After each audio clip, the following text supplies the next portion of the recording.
Okay, so it's finally time to plate the curry up.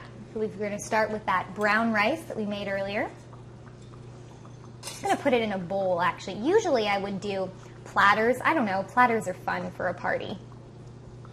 And yet, this dish is far more appropriate to be plated in the kitchen. So I'm going to take, you can hear the curry bubbling away.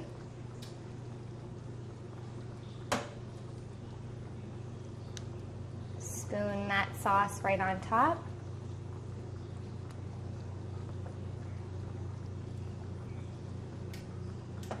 A little bit more tofu. Using a little spoon because it's still so hot, I don't want to get it all over myself. And in some Asian-inspired dishes, our dinner party is ready to go.